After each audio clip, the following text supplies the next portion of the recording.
La Cour d'appel de Paris devait trancher ce lundi 27 février au sujet du sort de Pierre Palmade dans le cadre de l'affaire de l'accident de voiture qu'il a provoqué.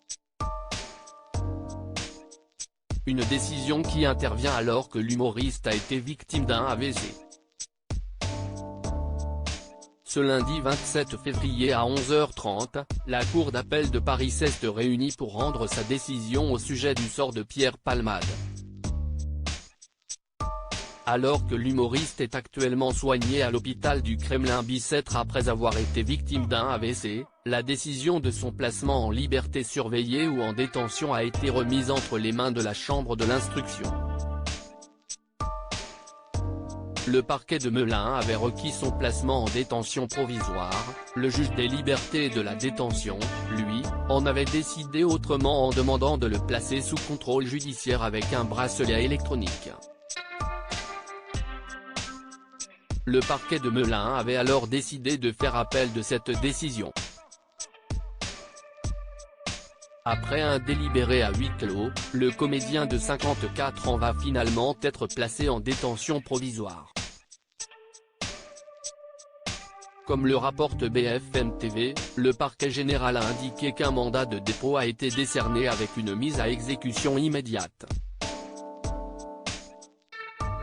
Pierre Palmade en état d'être placé en détention provisoire? BFM TV explique que le procureur de Melun, qui est à l'origine de l'enquête, est désormais en charge d'exécuter la décision. La question est à présent de savoir si Pierre Palmade est en état d'être transféré ou pas en prison. Selon BFM TV, l'avocate de l'humoriste devrait certainement mettre en avant l'incompatibilité pour le moment de son état de santé avec une détention provisoire. Si est donc la TNT alors que la chaîne d'information rappelle que lors de l'affaire Balkany, Isabelle Balkany devait être incarcérée mais à l'époque, son état avait été jugé incompatible. Après des mois, la décision de justice avait finalement été suspendue. Cette décision intervient alors que Pierre Palmade a été mis en examen pour homicide et blessures involontaires et placé sous contrôle judiciaire après l'accident de voiture qu'il a provoqué sur une départementale de Seine-et-Marne où il a percuté le véhicule d'une famille de 3 personnes, une femme enceinte de 6 mois qui a perdu son bébé, son beau-frère et son neveu de 6 ans.